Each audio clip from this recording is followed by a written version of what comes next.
Om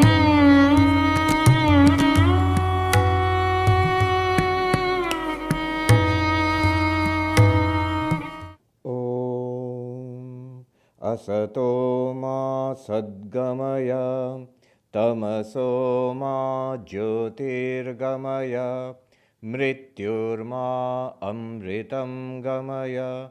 Om Shanti Shanti Shanti.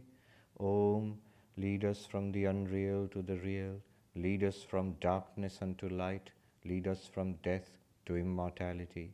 Om, peace, peace, peace. Namaste and good evening. The subject before us this evening is the harmony of religions, and of course I'm referring to Sri Ramakrishna's very famous, very well-known teaching that as many faiths, so many paths. In Bengali, it's almost proverbial in Bengal now, Joto mat toto path. This teaching, I would say, when you ask, is this relevant? It is relevant, unfortunately relevant.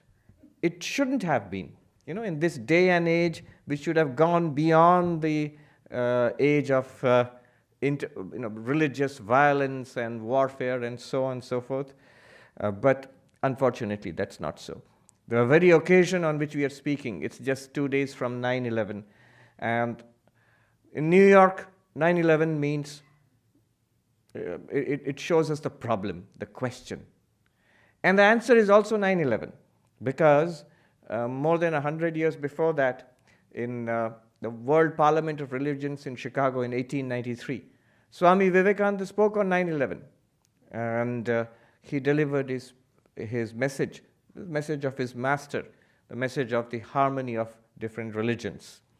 Ken Wilber has said, he's talking about why so many young Americans are turning away from organized religion.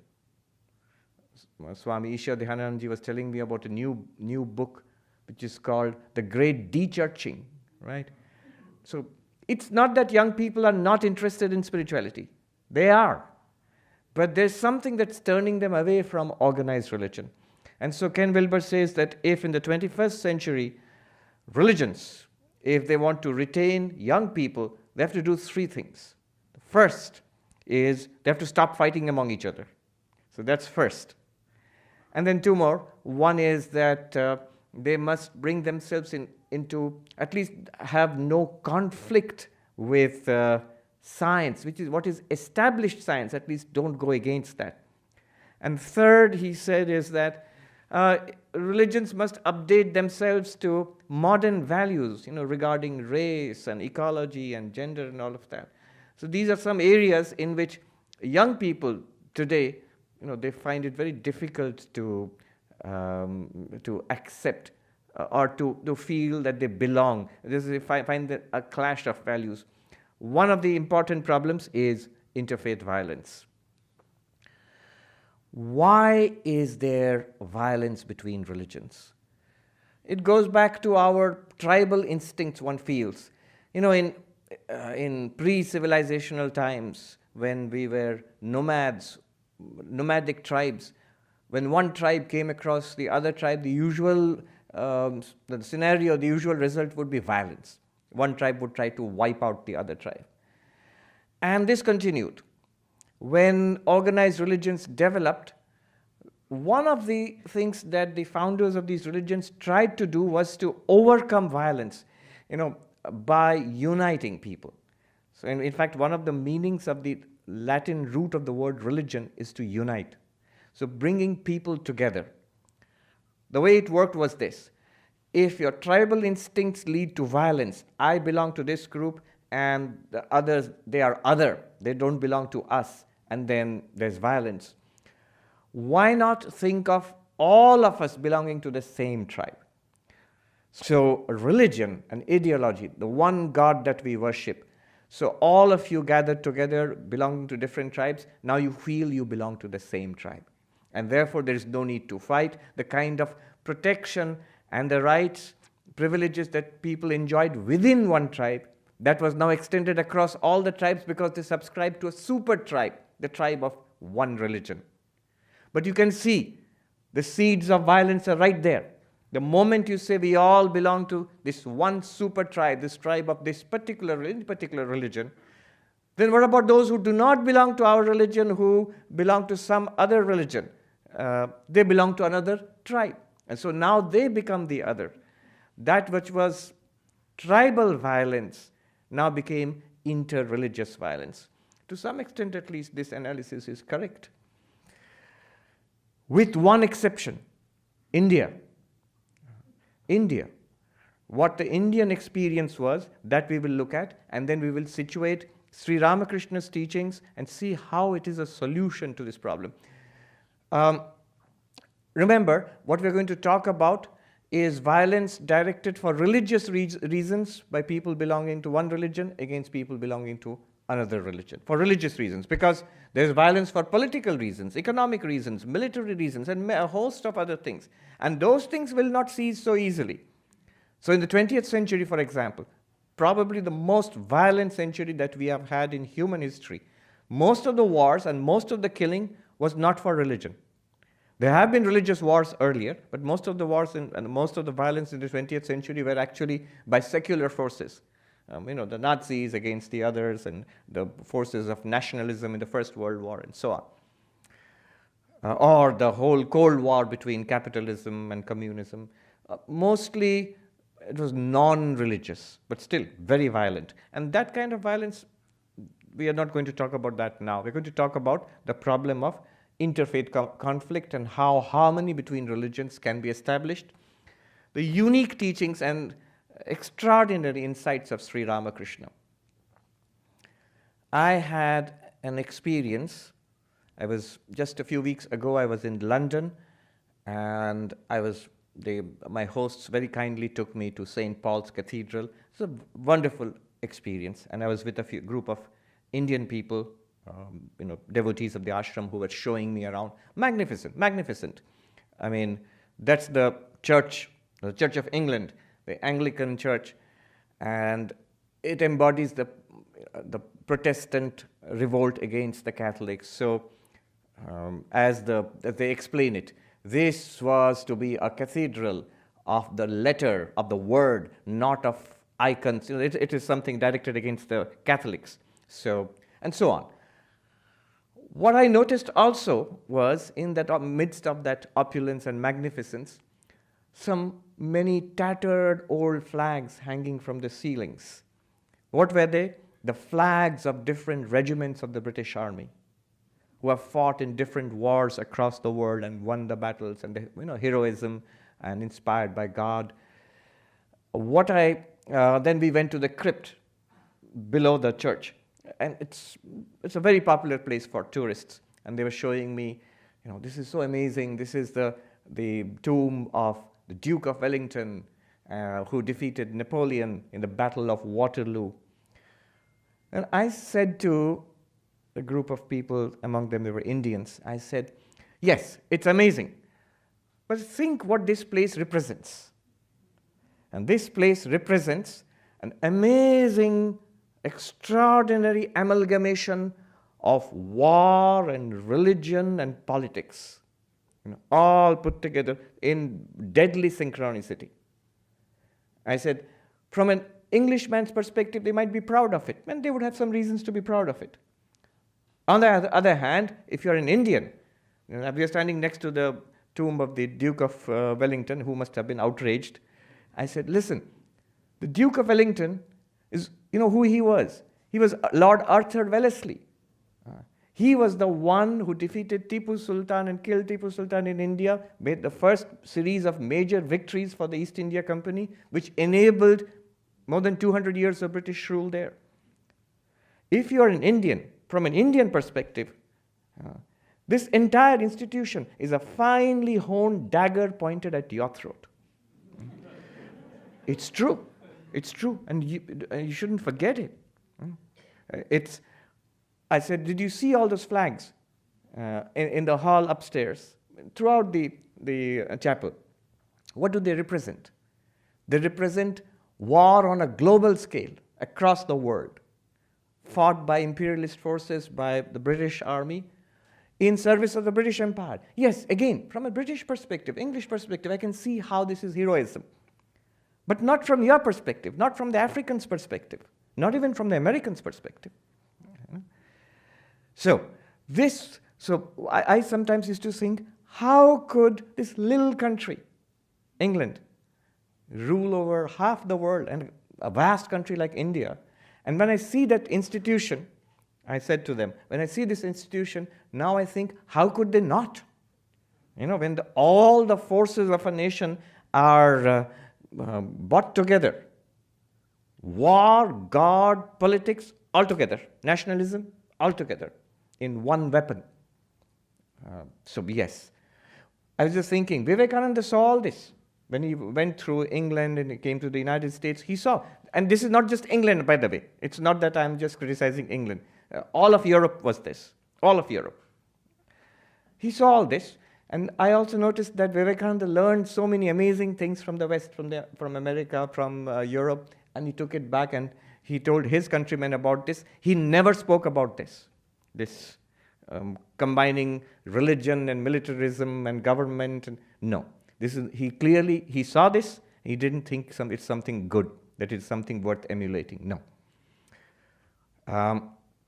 Those who are from India here, can you think of a single Indian religious institution, a single temple, it's land of temples, where you would find flags of the armies and the names of generals and warriors and admirals and captains? No. I often say India was not a particularly peaceful place. There were emperors and kings and kingdoms and empires rising and falling, wars galore across the millennia. But never once were there wars driven by religious enmity. Never. India has always been a land of tremendous religiosity. There's a land crazy about religion. And how strange, this most religious of cultures has no religious warfare. Warfare there was, as I said, we're talking about the problems created by religion. There's no religious warfare. So this is a remarkable thing which we need to think about. And it's something that makes it relevant to this day and age, this day of the two 9/11s. The 9/11 problem, of the ancient problem of religious hatred and violence, and the answer provided by the other 9/11, when Vivekananda gave this message of harmony of religions.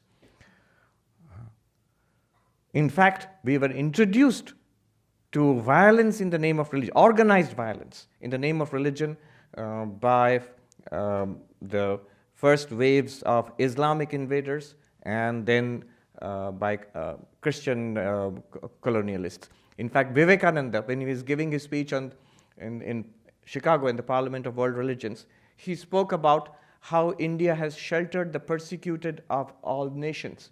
And he mentioned how the Jews, when their temple was destroyed in 72 AD, they came to the south of India and they sheltered. And even till today, there's a small but vibrant Jewish community. I remember in New York, we were celebrating in the Indian consulate in New York, Hanukkah and Diwali, the Jewish festival of lights and the Hindu festival of lights together. And the Jewish and the Israeli consul general had come to give a talk. He said, as the consul general of Israel in New York, I meet Jewish communities from across the world, and they always have their tale of woe, how they're in their country, wherever they lived, they have faced persecution at some time, except India. He said, never from the Jewish community from India. They've never felt persecuted in India, always felt protected. Vivekananda mentions that. Though, technically speaking, you might be shocked and disappointed. That's not true. The Jews were persecuted in India. How?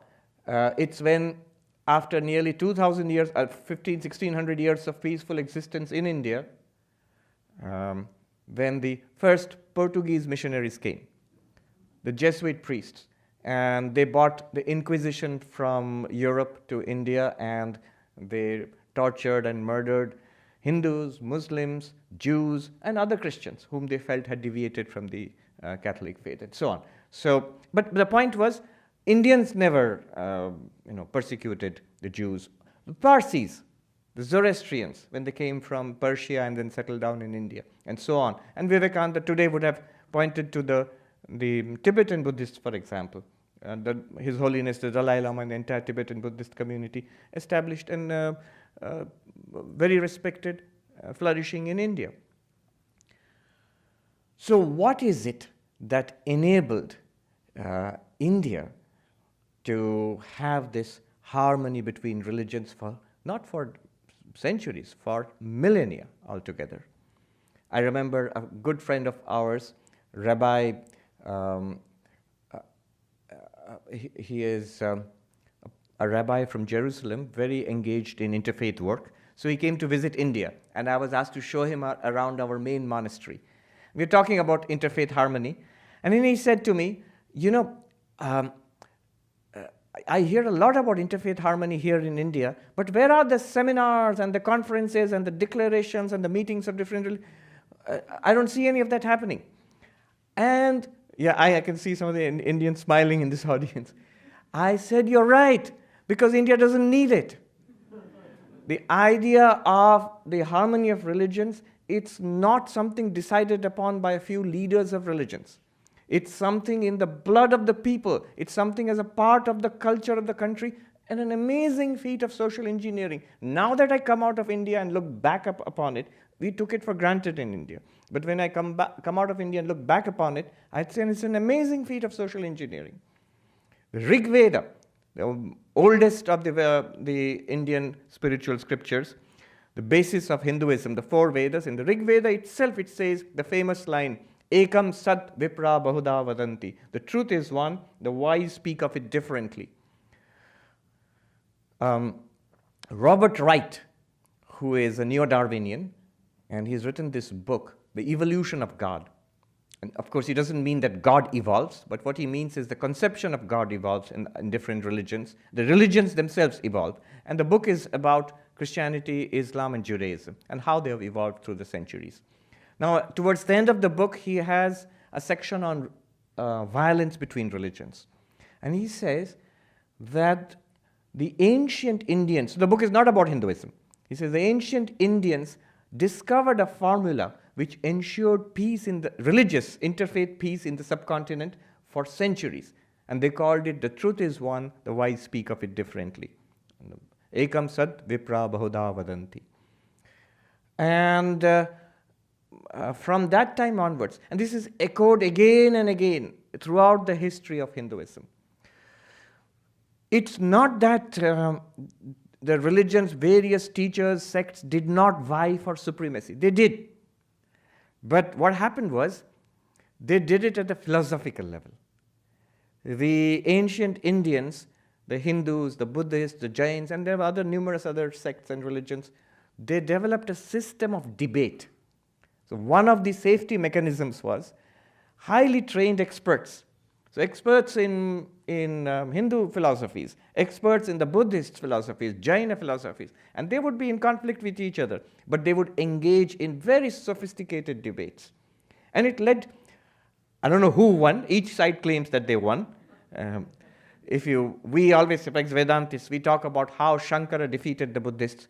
There are actually stories from the Buddhist texts which talk about how there was a great Hindu Pandit called Shankara who was defeated by the Buddhists. So, depending on your source, you don't know who won, but I'll tell you who won. Indian philosophy won.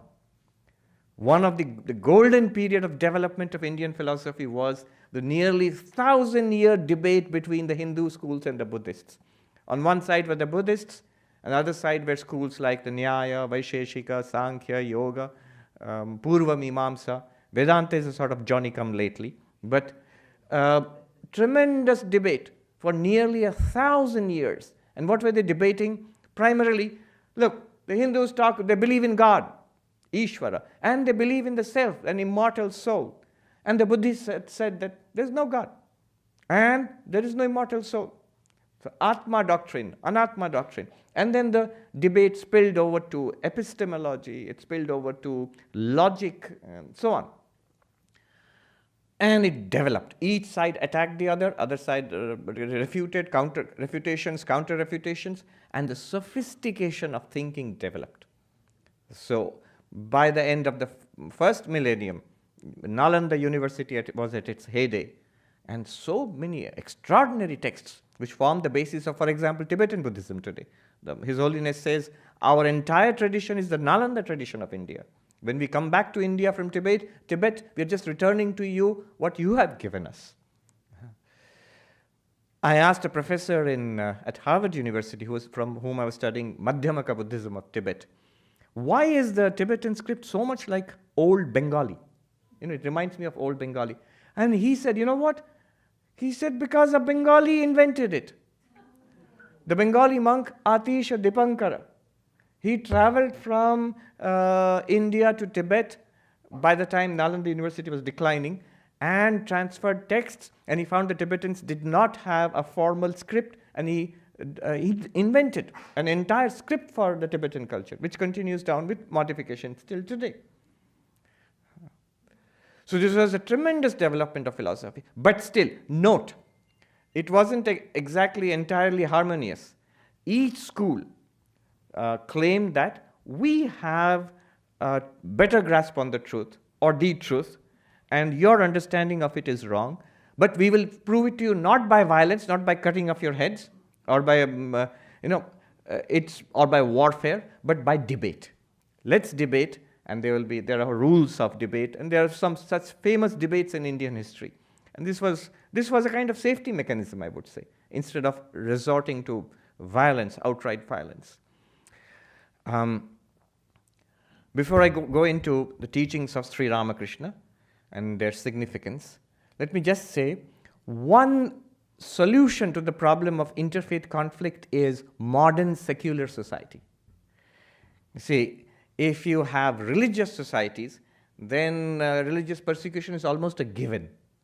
But if you have, for example, societies like the United States here, or modern democracies across the world, which are secular, in that case, the idea is you are free to pursue your own religion and teach and promote your own religion, but you will not try to oppress or intimidate or use violence on other people. You must obey the law of the land. The law of the land is the law of the land. And this actually has attenuated and prevented a lot of interfaith, interreligious conflict, I think, over the last 200 years or so since secular states have come into being. But here's the problem. It's not a good solution. Why is it not a good solution? Karl Popper, who was a well-known philosopher, he has this what is called the paradox of tolerance. He says that inevitably modern societies, that means he means modern Western societies, will have to face this. The more liberal and tolerant you are, what do you do with the intolerant? So will you tolerate the intolerant, or will you be intolerant with the intolerant? Because if your principle is tolerance, then you have to violate your own principle if you become intolerant with some group of people, intolerant. And it's a difficult question. Even I don't know the answer to this today. But what he says is this: what will happen is that if you are tolerant with the intolerant will come to dominate your society, and it will provoke a reaction from people who were hitherto tolerant. And then intolerant will spread across society. He says a determined, intolerant minority will always win over a disunited but liberal majority. He says this. And then he says, what should be done? Well, of course, first you will have to use reason to persuade people of the benefits of coexistence and tolerance and acceptance. But then he says, this will also not work, because the very characteristic of the intolerant is they are not willing to listen to reason. And they will not let their followers listen to your reason. They will not let their followers attend your talks or read your books. No. Then what will you do? His answer is, I don't know if you will agree with it, even I don't know whether it's true, whether it is desirable or not. His answer is, at that point you have to answer force with force. You will have to use force to maintain tolerance in your society. Why I don't, it's not that I disagree with it, it's just that I'm a little uneasy about it. why I'm a little uneasy about it is this. When I decide that you are intolerant and I have to control you, where do you draw the line? I might find a particular religion intolerant and seems clearly intolerant. And then, when I've excluded them, then I look at my own religion, I will find some people, I think they're intolerant and I'm more tolerant. Then those people will become the target of my controlling, I mean, that's my thinking. I'm thinking out aloud. One state that I think so far has done a good job along these lines is Singapore. I was just joking there. That's the only country in the world where the harmony of religions is required by law. You cannot criticize or attack other religions in any way. And then you will attract the attention of the police. I don't know if it's actually there's a law against it, but there is definitely a strong government policy to maintain the harmony between the different religions in that city-state. Anyway, now, so putting the secular solution aside for the time being, what is the unique thing about Sri Ramakrishna's teachings and how does it apply to us? So here goes. Sri Ramakrishna, somebody described him as a glutton for God. So wherever there was talk of God, a teaching about God, he would be interested. He would take me to how, I want to see how the Brahmos are talking about God, how they worship God. Take me to the church. You remember Calcutta was the capital of the British Empire at that time. So there were churches established by the English then. Take me to a church. I want to see how the Christians worship God. And then he practiced in various forms in Hinduism. Of course, his first approach was through worship of the Divine Mother Kali, who was his Ishta.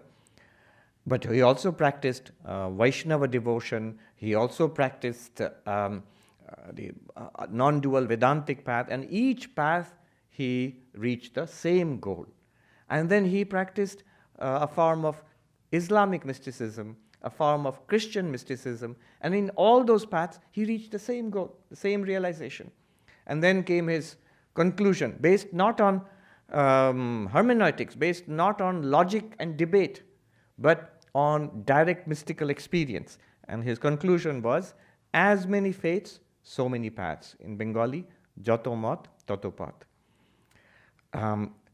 He saw that people, genuinely serious, sincere spiritual seekers and advanced spiritual masters, even they were not liberal. That he noticed. It's not that, throughout the ages, in different religions across the world, there have been great sages. And you will find some of them seem to be, to us today, they seem to be pretty narrow. That we have the right path and everything else is false. And who's saying this? Not an ordinary fanatic, but somebody we all respect. Some the sages, saints in different religions. So you could be a saint, but you could also be quite narrow and illiberal. And that's what Sri Ramakrishna noticed. And so he set about, whenever he would go to different spiritual masters, he listened to them, and he would always encourage people along their own lines of spiritual development. He would say that, yes, this is very good, and follow this, and you will realize God. However, this he would always add, do not think that this is the only way. Do not preach that this is the only way, and everybody has to come to that. No. One can realize God through other ways too. So what is this teaching? One way of understanding, it's very sophisticated. It's, as the Americans would say, it's pretty cool. One way of looking at this is, you can analyze it into 5 components, and that's the way I will talk about it for the next few minutes. First of all, Sri Ramakrishna says, the ultimate reality, God, Brahman, Shiva, Allah, the Buddha nature, the Tao, whatever you call it, the ultimate reality is infinite, is limitless. One thing he disliked intensely was any attempt to limit the nature of God. So who are you to limit the nature of God? Who are you to dictate to God what God can be and what God cannot be? Of course, he can say this because it's pretty easy to say this in Hinduism. Sometimes I'm asked to give classes to school children, introducing them to Hinduism. And I put it this way: Hinduism is tremendously diverse, tremendously so. Any question that you ask in Hinduism, the answer is always yes and no. Do Hindus believe in God? Yes and no. There are Hindu, not the same Hindu, so there are Hindu schools which do not believe. Sankhya, for example, does not talk about God. Purva Mimamsa, a Vedic, Orthodox Vedic school, does not talk about or does not focus on God as such, and so on. Is God male? Important question here. Is God male? Yes and no. God is very proudly female. And the worship of the Divine Mother, the Mother Goddess, is as ancient as Hinduism, maybe even older than the worship of God in the male form. And God is beyond male and female gender. We'd be very happy in today's multi-gendered world. Yeah. The Hindus know about the Ardhanarishwaran. Can you worship God as with an elephant head and a pot belly? Yes, you can. As Ganesha. I saw Ganesha was very popular in the United States when I came here. I thought that would be the last deity to be popular. And I asked an American, why is Ganesha popular here? And he said, who doesn't like a cute elephant? So, in all these ways, a tremendous diversity in Hinduism. And Sri Ramakrishna says that God is infinite. And he would teach with these wonderful parables. And I can assure you that tonight when you leave, you may not remember all this theology and all of this interfaith harmony, but you'll go away with those parables, those stories. The stories are unforgettable. He says there was a little ant who came upon a mountain of sugar. And he was delighted. Wow, a mountain of sugar. And then the ant went up to the mountain of sugar, with great difficulty took one grain and dragged it back to its little home, its little hole, and looked back and said, I'm coming back for the rest of it. Of course he cannot, and he need not. That little grain of sugar is enough to fill its little tummy, right? And we are exactly like that. God is like that mountain of sugar, we are like that little ant. We cannot comprehend all of it, nor do we need to. Nor do we need to. Our fulfillment, our freedom, our moksha, our nirvana, any one of those aspects which God is pleased to reveal to us is enough for us, is more than enough for us. Infinite, and also, Sri Ramakrishna says, God is beyond thought and beyond language. Our thinking and our language cannot grasp God. This is an old Vedantic idea. Avang manasagochara. Beyond thought, beyond language. Why it's beyond language, there's a lot of discussion about it. Basically, in two senses. One is from the Advaitic or the Buddhistic sense, the ultimate reality. Buddhists, of course, will not say God. I can't resist this. There's this lovely little joke about Buddhism. You know, a poet said that modern man, the modern human being, we have a God-shaped hole in our psyche in the 20th century because of atheism, agnosticism, giving up of religion, walking away from religion. You can walk away from religion, but you will have a deep sense of lack within you. And the poet said, a God-shaped hole. We have a God-shaped hole in our psyche. And then somebody quipped that the Buddhists replaced the God-shaped hole with a hole-shaped God. Shunya, the void, emptiness, zero. So they would say, and Advaita Vedanta also would say, the ultimate reality is beyond language because language will not work there. What language can do, it can work on this world and can grasp this world, but an attributeless reality beyond our thought, language cannot denote it. So you cannot express the Brahman or the Buddha nature by language. So it's what's called ineffable. Ineffable means beyond a linguistic transaction. Another reason why language cannot touch it is, of course, because of its very infinite nature. Language cannot encompass it. Sri Ramakrishna uses another parable to talk about this. He says, this is difficult to translate into English. In Bengali, and many Indians will get it immediately. Bengalis and other Indians also we have this concept of being defiled by the tongue. Bengali, it's eto. In Hindi, it's juta. So the basic idea is that if you have started eating something, you've touched it with your tongue, you cannot offer it to anybody else. So literally, you can't, share the same piece of food. You can't. That's not considered good. You can eat yourself, but not to others. And certainly you cannot offer it to God. So immediately the counter examples come to mind. We all know Shabari in the Ramayana. But that's taken as an extraordinary height of devotion. So where you overcome all taboos because of your love of God. Anyway, so he says that everything has been defiled by the tongue. He makes a play on that. The tongue does two things, eat and speak. So everything has been defiled by the tongue, except Brahman, the ultimate reality. That means everything has been touched by the tongue, but the Brahman is the only thing that has not been defiled by the tongue. That means it has not been spoken. It cannot be spoken by language. That which cannot be expressed by language, our problem is we have only language. What are the scriptures of the world? What are the Vedas and Vedanta and Upanishads, Gita? All of them are language. They are words.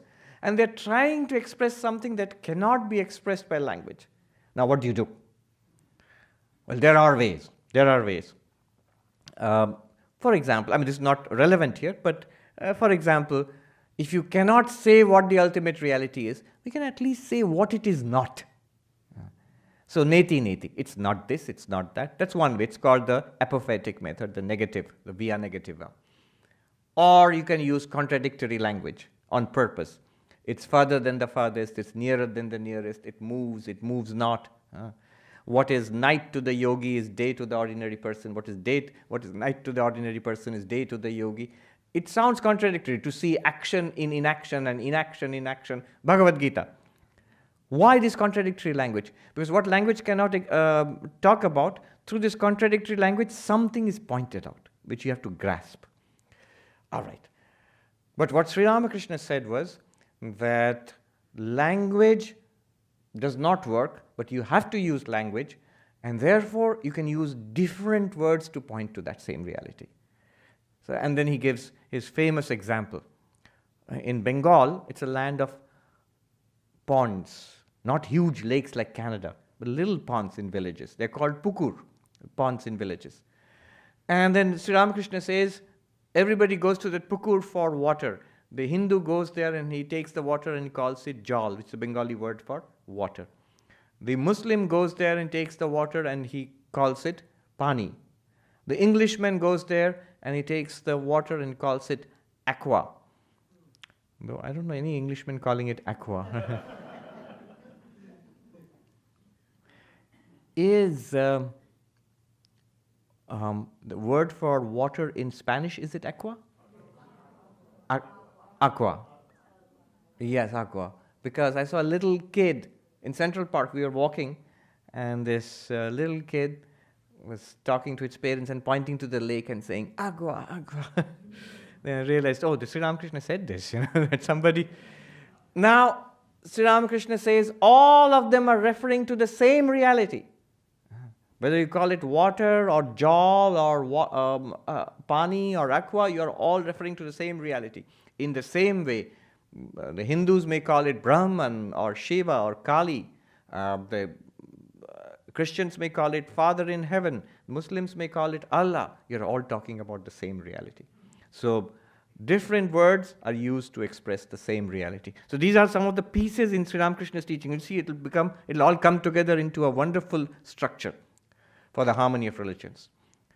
Now, an infinite reality which cannot be expressed in words, but when you do try to express it in words, you will use different words, and you're talking about the same reality, not that one of the words is right and other words are wrong. He is echoing the most ancient teaching of the Hindus. Truth is one, the wise speak of it differently. Next step, the next component in Sri Ramakrishna's whole strategy. he says, what is the purpose of these religions? What is the purpose of these religions? He says the goal of human life is God realization. So there is this infinite reality, and it is beyond language, and different words can be used to express it. But the goal of your life is to realize that reality. That's the purpose of human life. And then what are these religions? That's the purpose of these religions also. The purpose of all religions is God realization. You can use different language to talk about it. You can call it nirvana, you can call it, ancient Indian philosophy has many words for it. Nirvana, moksha, mukti, apavarga, kaivalya. So many words are there. And this is what they did. They didn't have much work, I think. They kept on. And you can call it salvation, you can call it whatever you want. But that is the goal of human life, and that's the goal of all the religions. And Sri Ramakrishna had another cute little parable here. He said, you've gone to a mango orchard. Now, there your goal is to go and take the mangoes and eat it and enjoy it. The delicious mangoes. Will you spend your time counting the leaves? No, you shouldn't do that. And then he says, the whole point of religion is God realization. Eat that and let your lives be fulfilled. The rest, this is right, that's wrong, we should pray in this way, we should not pray in that way. All that is leaf counting. So, the goal of life is God realization, and the goal of religions is also God realization. You might say these are simplistic things, but if you ask, I've seen it. I was at the Harvard Divinity School, you talk to divinity students and teachers. What's the goal of religion? It will lead to a big debate. Is the goal of religion to unite everybody else and to fight against somebody else? So no, the goal of religion is to eat the mango, is to realize God. That's the central goal of religion. There are many other aspects of religion. Nobody's denying that. But the central thing is this. And often this is not said enough. This is not said enough. I noticed, it's not just the Harvard Divinity School, and across the divinity schools and across religious departments. And you will see, if you sit and listen to the classes, you will begin to feel the goal of religion is politics, or the goal of religion is how to prevent global warming, or the goal of religion is gender equality. Now, all of these are good things, but they are not central to spirituality. And there's no wonder, I have seen in many times, people sign up for these courses, they come for, especially young people, they come with a spiritual hunger, and they leave disappointed. Because what is central is not being talked about anymore. Anyway, that's an aside. So then the third one, if the goal is to realize God, why so many? And why so different? That's the next question. And Sri Ramakrishna now brings in the third component of this whole picture. He says, these religions, different religions, are different paths to that goal of God realization.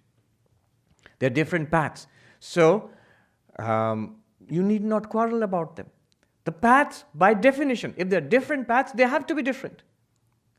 Sometimes people accuse us, monks of the Ramakrishna order, of saying that you all teach something nonsense that all religions are the same. We have never taught such stuff that all religions are the same. Sri Ramakrishna, Swami Vivekananda clearly said religions are different. The very fact that different paths means they're different. You wouldn't have different paths if they were not different. And it's good that they're different. And so there are various paths and they all lead to the same goal. Sri Ramakrishna said they all lead to the same goal.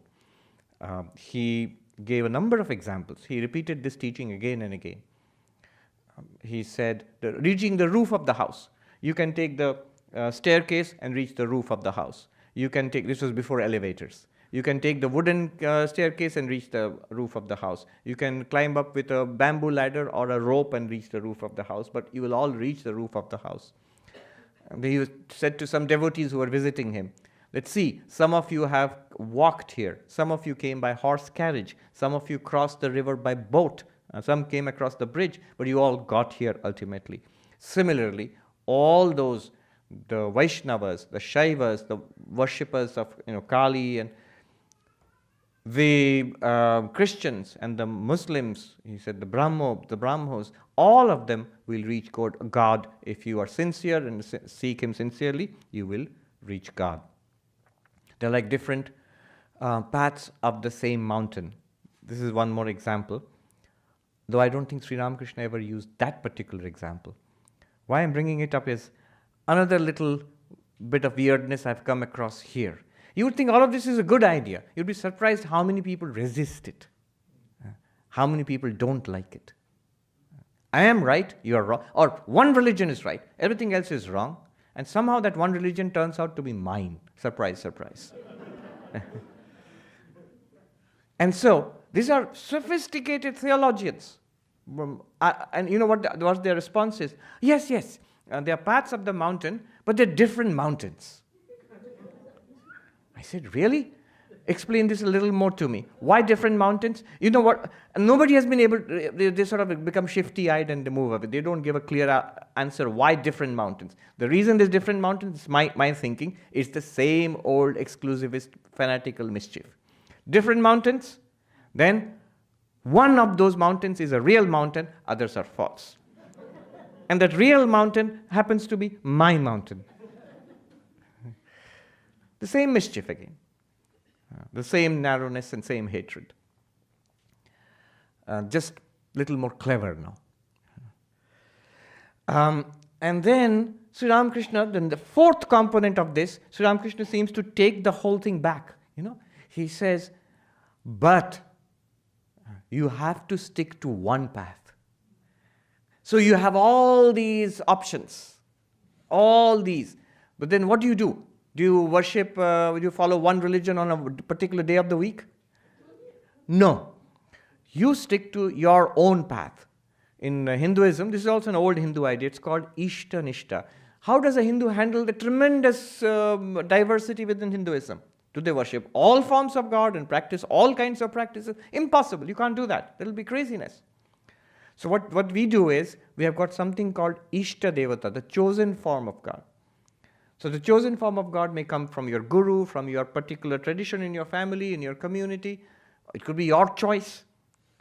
So now you focus your practice on that particular form and that tradition and within Hinduism and those practices.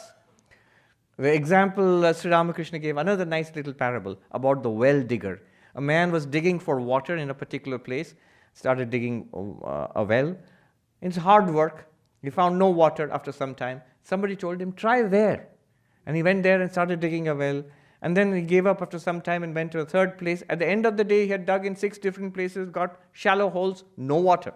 If he had continued to dig in the first place, he might have got water. And so, in the same way, one must hold on to one path with sincerity.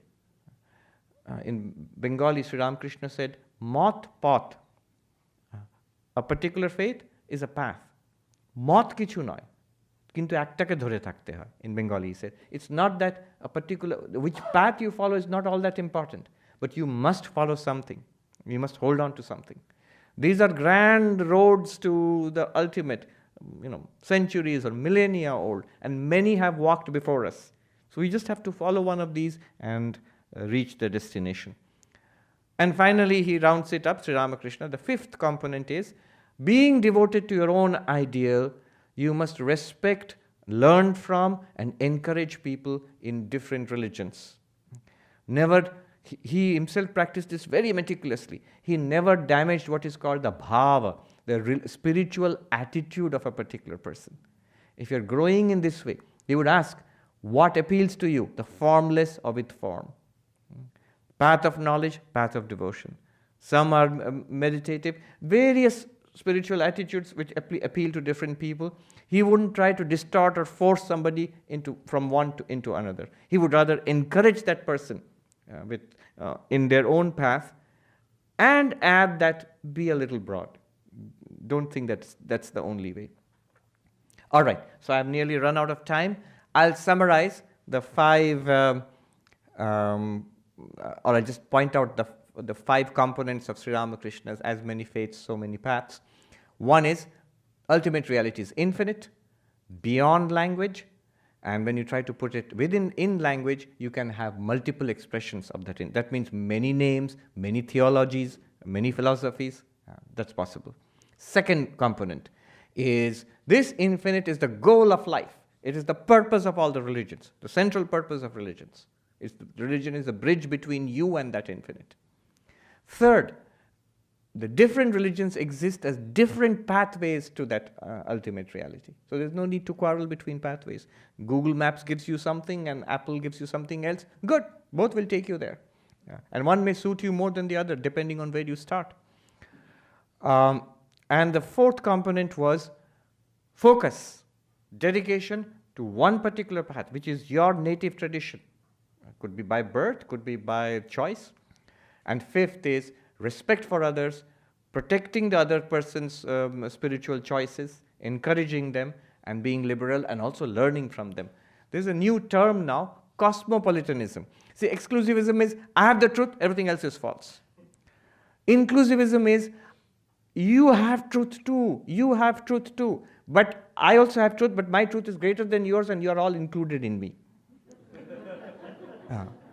But that is actually the official position of the Catholic Church now, the Vatican now, that they're moved away from the one true religion and everything else is false. They have moved to now, all religions have truth, but Catholic Christianity has the most, and you're all included. If you're good people, Hindus, Buddhists, or whatever, there's a term, anonymous Christians. You are Christians, you don't know it.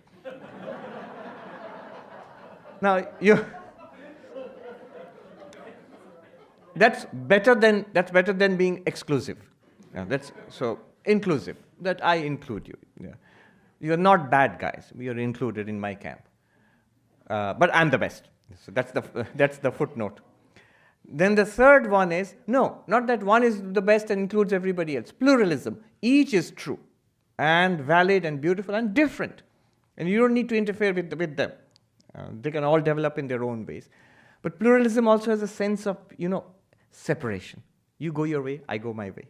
And you are all right, I'm all right. There was a book, I'm okay, you're okay, transactional analysis. One time, a lot of people used to read it. Nowadays, people don't read it. So yes, you're okay, I'm okay too. But then comes the cosmopolitanism. I think that's closest to Sri Ramakrishna's perspective, that pluralism is great. And on top of that, just like in a big city, you have multiple cultures, and you enjoy each other's culture. You enjoy each other's food. We enjoy each other's music and dress, and a fusion also develops. Each culture remains intact, but also develops by interacting with others, and the whole thing is enriched. So, not remaining cold and separate from each other, but you learn and enjoy from other traditions also, and enrich your spiritual life. Okay, on that note, I think I'll wrap it up with a peace chant, and we can go into a short Q&A. Om Shanti Shanti Shanti Harihi Om Tat Sat Sri Ramakrishna Arpanamastu.